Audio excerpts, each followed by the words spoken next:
നമസ്കാരം. പ്രധാന വാർത്തകൾ വായിക്കുന്നത് അസ്വ. നടുവട്ടം MLP സ്കൂളിൽ ഇന്ന് പാർലമെന്റ് ഇലക്ഷൻ. ഇടവർക്കുന്ന ഭാഗത്ത് മഞ്ഞപ്പിത്തം പടർന്നു പിടിക്കുന്നു.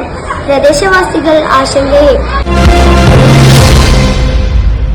വാർത്തകൾ വിശദമായി. നടുവട്ടം MLP സ്കൂളിൽ ഇന്ന് പാർലമെന്റ് ഇലക്ഷൻ മത്സരത്തിനായി 6 സ്ഥാനാർത്ഥികൾ പോളിംഗ് ബൂത്തിലേക്ക്. പോളിംഗ് ബൂത്തിൽ നിന്നും നമ്മുടെ പ്രതിനിധി നൗഫ നമ്മോടൊപ്പം ചേരും. തത്സമയ ദൃശ്യത്തിലേക്ക്. MLP സ്കൂളിൽ ഇലക്ഷൻ പുരോഗമിക്കുന്നു.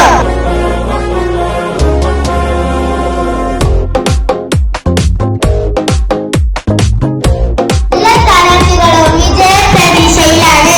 ഒരു വലിയ വിജയമാണ് കാണുന്നത്. ജനനിരയുടെ പൊന്നാവ് മാറ്റിമറിക്കണ ദുനിയാവ്.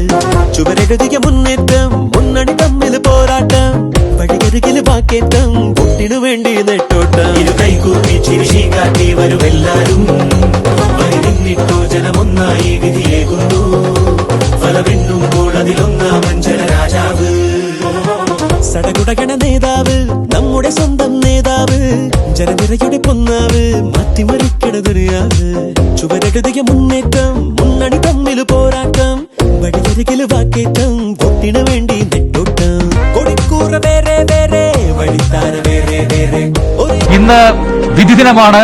എല്ലാ പോളിംഗ് സ്റ്റേഷനുകളെല്ലാം സജ്ജമായിരിക്കുന്നു. ഇനി വോട്ടെടുപ്പ് പ്രക്രിയ ആരംഭിക്കാൻ വെറും മണിക്കൂറുകൾ മാത്രമാണ് ബാക്കി. വോട്ടെടുപ്പ് സമാധാനപൂർണ്ണമാക്കാൻ കേരള പോലീസും കേന്ദ്രസേനയും രംഗത്തെത്തിയിട്ടുണ്ട്.